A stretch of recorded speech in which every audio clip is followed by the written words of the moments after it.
If you've watched the national breakdowns on the Chiefs team this last few weeks, you're probably bracing yourself for a rough season. And I don't think that's actually true, and I've got the receipts to prove it. I pulled every rankings and every grade from this offseason, and I lined them up against each other. A lot of it doesn't even agree with itself. After years of tracking this roster, I can tell you exactly where the real problems are and where people are panicking over nothing. And by September, this might look like one of the most disrespected teams in the NFL. And before we're done today, I'm giving you my actual win totals for this team this year, and it's higher than you might think. Let's go. So let's start with the offensive line, because that's where the loudest alarm bells are ringing. The Chiefs allowed 47 sacks as a team last year. Mahomes personally went down 34 times in just 14 games, the second most of his entire career. Jawan Taylor's gone. He was cut this offseason, thank God, and Jalen Moore is stepping into the starting right tackle job for now. He started 6 games last year and gave up 3.5 sacks, tied for the team lead, despite playing something like 200 fewer snaps than the guys around him. Josh Simmons at left tackle flashed, but missed multiple games, hurt, and with family concerns. So when a national chart grading every offensive lineman in football had Moore as the second worst right tackle in the NFL this offseason, ahead of only Jalen Travis in Indianapolis, it confirmed everything Chiefs fans were already scared of. This same offseason, though, CBS Sports graded this exact offensive line a 4 out of 5 in their own infrastructure rankings. Good for a top 10 unit. They even named Creed Humphrey and Trey Smith specifically as the reasons. 2 national outlets, the same offensive line, wildly different conclusions. So which one's right? Well, honestly, both of them a little bit. Humphrey's individual grade is one of the highest of any center in football. Smith's a legitimately awesome starter. This isn't 5 guys playing badly. It's 4 solid to great players and 1 question mark at right tackle. There's real context missing from that chart, though. Moore signed a 2-year, $30 million deal specifically for that versatility, and last year showed it, opening the season at left tackle when Simmons missed time, then flipping to right tackle late when Taylor went down. That's literally the job he was paid for, but it also made him hard to fairly judge, especially with a knee injury limiting him down the stretch of the season. So was Moore's grade actually an overreaction? Probably a little. He wasn't playing anywhere near this poorly on tape for most of the year. There's just not enough snaps yet in one stable role to know what he actually is. But turning one unproven tackle into the offensive line is a disaster. That isn't analysis, that's laziness. So here in a few weeks, watch this in camp. Whether Moore can take a step now he's settled into one spot in the right direction, or whether Kansas City needs a different answer at right tackle before we start week 1. If it's not Moore, maybe watch Khalil Benson. I already broke his game down in a previous video. You can check that out if you haven't. So hit that like button for me if you're finding any value in today's episode. We're trying to get this one to 500 likes. Now back to it. Let's talk about the receivers, because this is a strange one. The source calls this room complacent. Pretty mild language. But out in the real world, Chiefs Kingdom is a lot more unsettled about this wide receiver room than that word even suggests. Let's dig into whether that panic actually holds up. Travis Kelce set the Chiefs' all-time touchdown record at tight end last year with over 850 yards and 5 scores. And somehow that framing was that he's declining. Rashee Rice played just 8 games last year and still put up 571 yards and 5 touchdowns. Stretch that out to a full season, and you're likely over 1,100 yards and double-digit scores. Worthy quietly went for 532 in his own down year where he was injured, and Tyquan Thornton turned 19 catches into over 400 yards, one of the most efficient rates on the roster, though fans didn't love seeing his snap shrink late in the year when Rice got back. Hollywood Brown, he's now gone, but he had 600 yards and 5 scores in the time he played last year. So when the source calls this room complacent, meaning no marquee outside additions, yeah, sure, that's technically true. Nobody signed a household name this offseason. Brett Veach rarely does. But here's what's actually interesting. The coaching staff might be higher on this room than the fan base.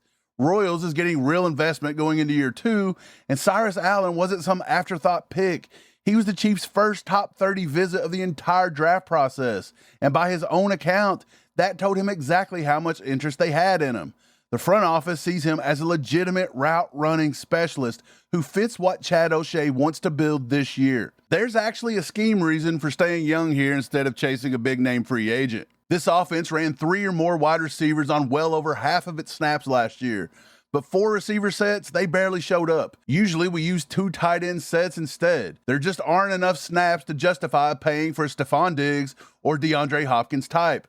The math favors developing Royals and Allen over importing someone who'd probably barely play anyway. Now here's where the real disagreement starts, because the defense is where this source and I completely part ways. Last year, this defense was legitimately pretty good. Only 19 points allowed per game, 10th fewest yards in the league.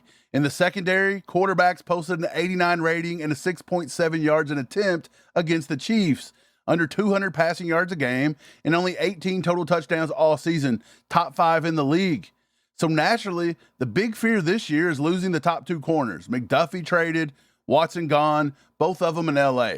That's real. Watson didn't allow a touchdown all last season. That was pretty awesome. But here's what they left out with all that fear-mongering. Noah Williams, who we already broke down last video. He's 1, if not 2, possible lock starting corners week 1 with Mansour Delane. The 6th overall pick steps in as a true first-round corner, working back from a shoulder issue this spring, but expected to be healthy for camp.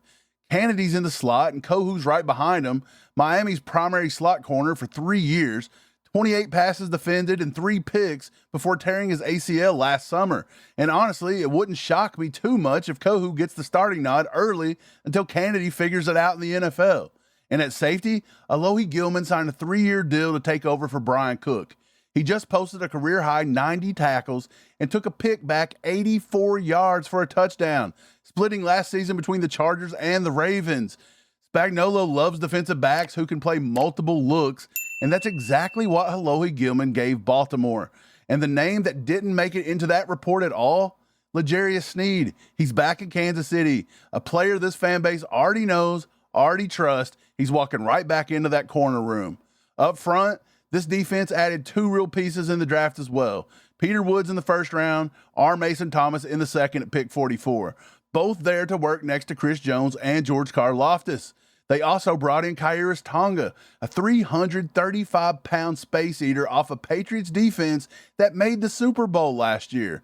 Put a true 2-down anchor like that next to Chris Jones, and offensive lines can't just double and triple him all game, meaning more one-on-one pass rushing snaps for the best defensive player on this entire roster.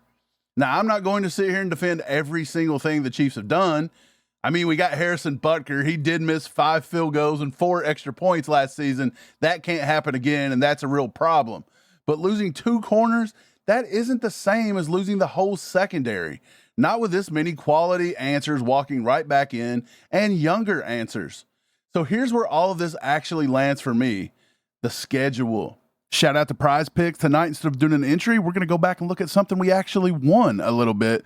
$3 to win $51. This was a 6-pick power play. We took 2 tennis players, Sarandulo and Golubic, both to win break points. They both hit. Caitlin Clark, WNBA. We picked her more, 14.5 points. That was a solid win. We also picked Sophie Cunningham and Paige Buchers to go more on 1.53 points made and 9.5 rebounds and assist totals with Bucher. We hit on both of those. And then last but not least, Yamamoto, Dodgers pitcher. We took him more at 5.5 strikeouts and he hit. If you want to follow along with us more during the season or maybe even before the football season, head down to the description, download Prize Picks, use code HMA. Steve, back to the show. Kansas City has the 10th easiest schedule in the league by opponent win totals. That's a fact. And early on, there's real breathing room. Games against Las Vegas twice, Miami, who's a dumpster fire, Arizona, and the Jets are all legitimate spots to bank some big wins. But the real gauntlet, that starts at Thanksgiving. From that Buffalo game on November 26th all the way through the rest of the season, at the Rams, at Cincinnati, back home for New England, home for San Francisco, finishing on the road at the Chargers. That's 6 straight opponents projected at 9.5 wins or better. The entire final stretch of this season is playoff level competition. Back to back to back to back to back. The source landed on 10 wins. actually under their own 10.5 win total. And on paper, after everything that went wrong last year, that's a pretty safe gamble. Way to step outside the box. But I don't think it's the right call. Between Chad O'Shea developing that receiver room, a defense that's deeper than the panic suggests, and real breathing room early on in that schedule, I think this team gets to 11 or 12 wins almost with ease. So remember this, we're coming back to it later in the season to see who actually had it right, CBS or me. So here's what I want you to know. Do you think this team wins more than 10.5 games like I do, or does the national media narrative end up being right? And which side of this roster worries you more heading into camp, the O-line or maybe the secondary? And if you're still feeling a little uneasy about that wide receiver room, check out the newest video we put out on Cyrus Allen just last week and why he's not getting held back by Andy Reid's rookie jail.